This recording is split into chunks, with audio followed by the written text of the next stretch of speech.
got a medal. Oh, Mervyn. Mervyn, yeah, Mervyn. Oh, Mervyn's gone, is it? No. Oh, there you are, There Mervyn. he's behind the Eureka tree. Now, even in death, there are differing stories about Eureka. And as we move from this monument to the soldiers' individual graves later on, the interesting thing is how important propaganda is in terms of history. And if you listen to the school teacher before, there were words like liberty and democracy used, but not defined. Justice. I mean, what is liberty? What is democracy? And what some people think of democracy, other people think of it as an expression. But I think the important thing is that the story is not finished. The Eureka story is not finished and will never be finished. But what is certain is there are 22 men buried in this grave. There may be 25, there may be a woman buried in this grave. This was a mass grave where those people who had no relatives were picked up off the goldfields and brought here within the next 24 hours and buried in this mass grave. And even their burial was an act of defiance, because they were picked up by the compatriots and they were marched up here from the Eureka Diggings. They were marched up here from the Eureka Diggings with soldiers with their bayonets on, lining the route to here in case there was any residual trouble from what was left of the miners. So it took courage to bury these men within 48 hours. A number of the miners were actually buried where we were this morning at 4 a.m. at the Eureka Stockade site, and many others were spirited away by their families and buried privately. So although the official death toll is about 25, some people say the death toll was up to 50 and maybe more. Because you've got to remember that most of these men didn't die in the heat of battle. Most of the killing occurred after the Eureka massacre. And we used the word massacre for one very good reason. Because once they laid down their arms, the Victorian Police, which was formed in 1853, and the soldiers to a lesser degree, went up to 4 kilometres from the diggings, robbing, stealing, looting, burning, killing. This was the time for revenge. For the next 2 to 3 hours, until senior officers put a stop to it, the soldiers and the police, mainly the police, did what they liked. So to bury these men in this position 2 days later was an act of bravery. Now you'll notice when you go to these soldiers' graves, individual graves, you'll notice the stonework isn't of the quality that this stonework is. And this stonework was actually raised, the money was raised, and the monument erected within 2 years of their burials by public subscription. It was built by Geelong stonemasons. Because Eureka was not just about Ballarat. Because while these men were being buried, there was foment and revolt in the cities of Victoria. Victoria's regional centres are in Melbourne, where we're talking about 5,000-10,000 people gathering, protesting. And the government acquiesced to the Ballarat Reform League's demands for one reason only. Because they were concerned about a revolt throughout Victoria and possibly Australia. Because all their soldiers were here. There were 800 soldiers here. This area was under martial law. But there was nobody left in Melbourne to defend Melbourne, except 33 Marines from the two ships that brought the guns here, guns to Ballarat, that came to Melbourne with guns to Ballarat.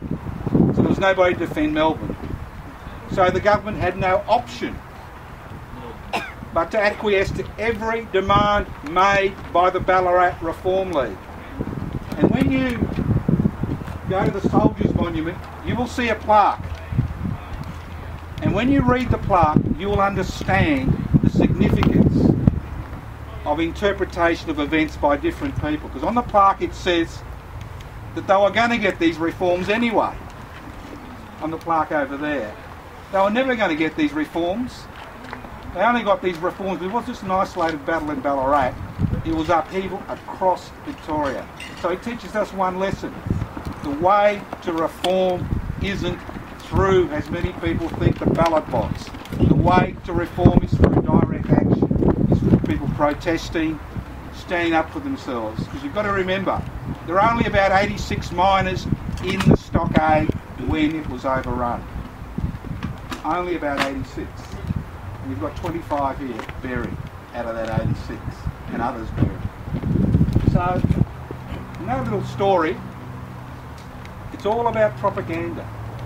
If you go down there to the Soldiers' Monument, there used to be a grave to the little drummer boy who was supposedly killed by the Eureka rebels 2 days before the revolt, when the soldiers were coming to Ballarat and there was skirmishes on the outskirts of Ballarat.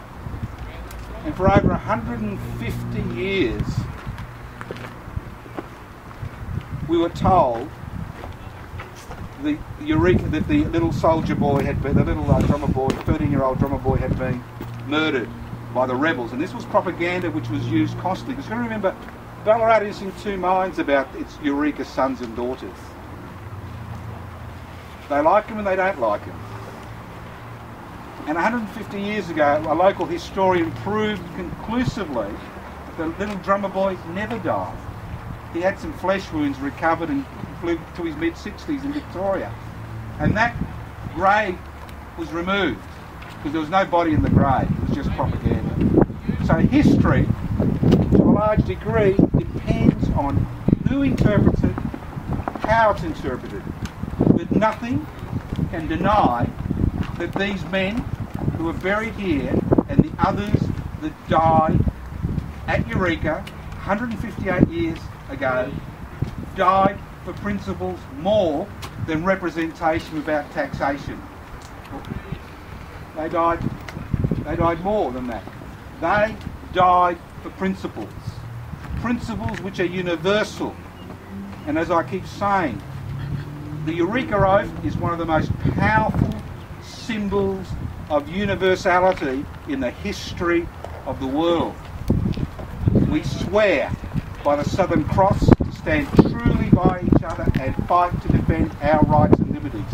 You had men, women, children, all nationalities, all religious persuasions, all colours, all races, all political persuasions who banded together. That's why we have the term we swear by the Southern Cross. That's not a religious reference. It's a reference to the Southern Cross. If you're camped out and you live in the Southern Hemisphere and you look in the sky, what you see is the Southern Cross. So they were defining where they were.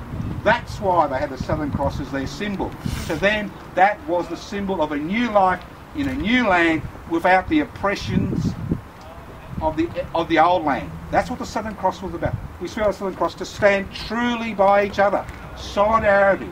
It's only collectively that people get what they want, that we get justice in our society. If you leave it up to the authorities and the parliaments, you never get justice.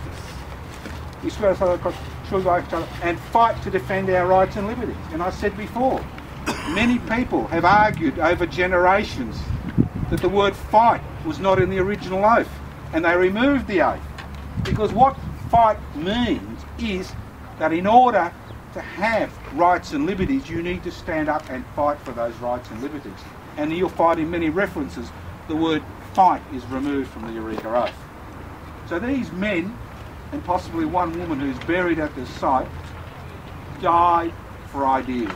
They didn't die for money, they didn't die for gods, they didn't die for country, they didn't die for their nationality, they didn't die for their race, they died for universal ideas which are as relevant today and even more relevant today than they were 158 years ago. They died for each other, for internationalism.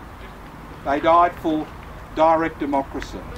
Them making decisions, not governments making decisions on their behalf. They died for direct action. That's what they died for. These are universal symbols which cross all cultural boundaries, which cross all epochs in human history. If you look at human history, it's a theme, the theme for independence and freedom and liberty and equality are themes which come over and over again. And I'd like to welcome once again our West Papuan friends. Now, it's quite extraordinary that we have, the last 3 years, we've had representatives of the West Papuan freedom movement come to the Eureka celebration because they understand, because of their fight for independence and freedom in West Papua today against the Indonesian authorities, they understand the significance of these universal traits, this universal struggle.